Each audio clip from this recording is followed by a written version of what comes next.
cwestiwn i gloi ar hyn yn y gwir. Mi o'n i'n aelod o'r Pwyllgor Plant a Pobl Ifanc ac Addysg yn y Cynulliad, nath wneud ymchwiliad fewn i wasanaethau iechyd meddwl i blant a pobl ifanc yn Nghymru. A fel o'ch Mair yn atgoffa i'n gynharach, mae'r trydydd yn pedwerydd adroddiad gan Pwyllgor o'r Cynulliad ar y pwnc yna oedd hwnnw.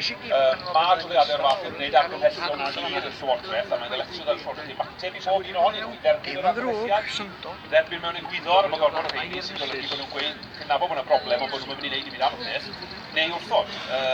A mi gawson ni ymateb oddi wrth Fogethin yn Gweinidog Iechyd a Kirsti Williams yn Gweinidog Addysg oherwydd ei gorgyffwrdd y ddau portffolio. Ac i bob pwrpas o'na ormod o dderbyn mewn egwyddor. Oedd e'n gwbl anigonol y marn aelodau cynulliad ac y marn aelodau cynulliad neu cefn y Llywodraeth hefyd.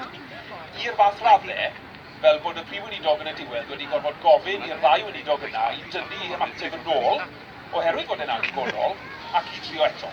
Ac i trio cyflwyno ymateb ychydig mwy ystyrlon ac ychydig mwy pendant o ran sut o'n mynd ymateb i'r crisis oherwydd pan ydych chi'n edrych ar y gwasanaethau o'n i'n mynd i wedi gwasanaethau sy'n na, hynny yw dos na ddim gwasanaethau digonol, yn enwedig i blant a phobl ifanc, yn eu harddegau, os nad ych chi'n dal y cyflwr yn gynnar ac yn rhoi y sgiliau i bobl ifanc i allu dygymod ar rhai o'r profiadau maen nhw'n mynd trwyddyn nhw ac i adnabod y teimladau ac i reoli falle sefyllfaoedd lle mae iechyd meddwl yn datblygu i fod yn broblem. Yna wrth gwrs ni'n gwybod bod yr oblygiadau i'r unigolion, i'r gwasanaeth iechyd, i'w canlyniadau bywyd nhw o safbwynt swyddi yn y dyfodol ac i bwrs y wlad os mae dyna'r iaith chi'n siarad yn eithriadol. Felly mae buddsoddi rhan blaen yn bwysig iawn oherwydd mae yn mynd i arbed llawer iawn o broblemau a chafferthion a dilastod a chost yn y pen draw. Felly mae angen mwy o ddarpariaeth o fewn yr ysgolion. Mi welon ni un ysgol yma i Colwyn, ysgol gynradd, lle nhw'n defnyddio mindfulness, meddwl hwnnw. Ond oedd e'n wych, oedd y plant yn dod mewn ar ôl chwarae, oedd nhw fel dosbarth yn gwneud rhyw un neu ddau o mindfulness, a wedyn o'n nhw'n barod am ei gwers. Oedd nhw yn sôn am sut o gwahanol rannau'r ymenydd yn ymateb i wahanol rannau, wahanol sefyllfaoedd, ac yn teimlo bod yn unigolion i fewn, a wedi ymweru i adnabod teimladau ac i adnabod sut oedd gallu rheoli i ymateb a'i gofyn nhw pan oedd yn ei codi ac yn y blaen, ac oedd nhw'n cefnogi gilydd. Oedd y diwylliant yna yn awdurdod, a mae eisiau math yna o ddarpariaeth ar draws y gwasanaeth addysg ac ysgolion a cholegau a gweithleoedd hefyd. Un elfen fechan yw honno, ond mae yna gosti hyn. Ac yn y cyfnod yma o lybra, i ni gwybod ble i ni sefyll o ran gallu Llywodraeth a gallu cynghorau i allu ymateb i'r anghenion hynny, ac felly roi irony dwi'n meddwl yw ar yr union adeg pan bod angen y gefnogaeth yma fwy nag erioed.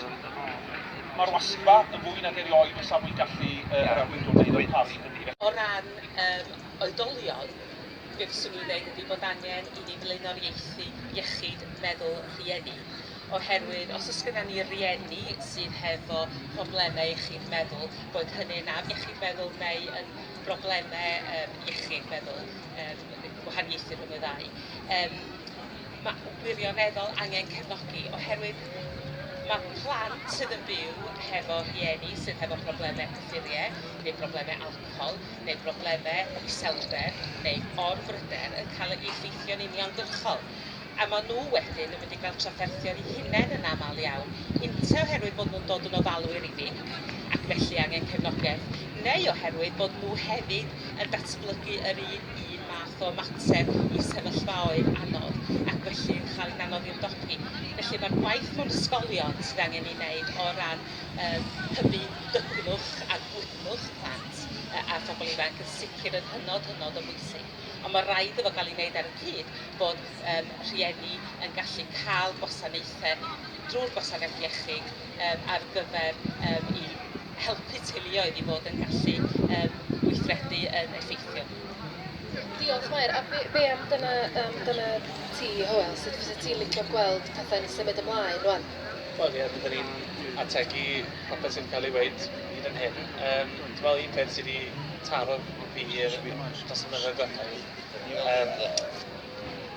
diwethaf gymaint o wahanol fathau o ddarpariaeth yn dod. So dwi'n meddwl, wrth gwrs, bod yna'n adlewyrchu amrywiaeth o gyflyroedd ac yn y blaen sy'n gael, a bod yna'n anorfod falle.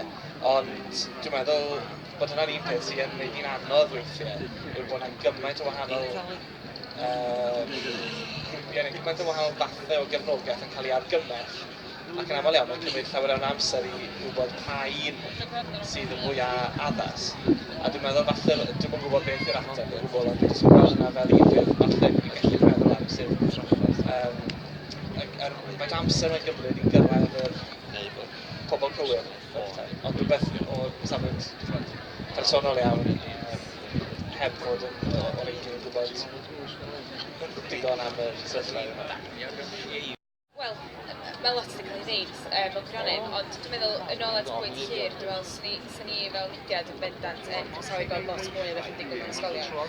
Mi fuon ni'n gweithio'n ddiweddar efo canolfan arbenigol yn Llundain mwyn addasu teaching toolkit oedden nhw'n galw fo, oedd ganddyn nhw ar gyfer athrawon cyfnod y llwyddol 3 i arfogi nhw i roi fel sesiynau ymwybyddiaeth a siarad, Pwysigrwydd siarad am eich blaen, i blant rhwng blwyddyn 7 a 9, sef y plant sydd yn fwyaf at risg yn ymwneud yn ôl ffeithiau beth bynnag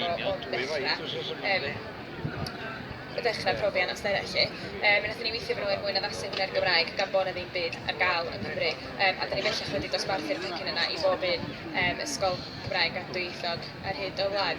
A dwi'n gwybod bod os ydyn nhw wedi derbyn o a wedyn yn bwriadu dechrau defnyddio fo'n mis Medi. Felly da ni dal i gael clywed sut eithi a fydd nhw'n anodd iawn i'w fesur.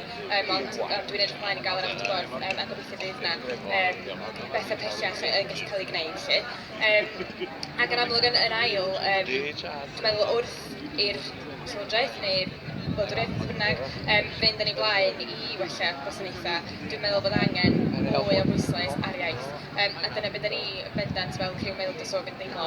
Dwi wedi gwneud ymchwil sydd yn gallu bacio hynny fyny lle mae cael gwasanaeth drwy ailiaeth yn wasanaeth eilradd. Dydy o ddim yn luxury, mae o'n angenrhaid.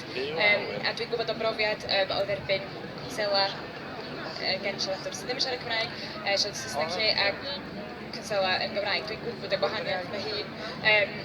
A dwi'n meddwl am yr heini sydd efo program fwy dwys na unrhyw beth dwi'n rioed wedi profi, fedra i'n dychmygu.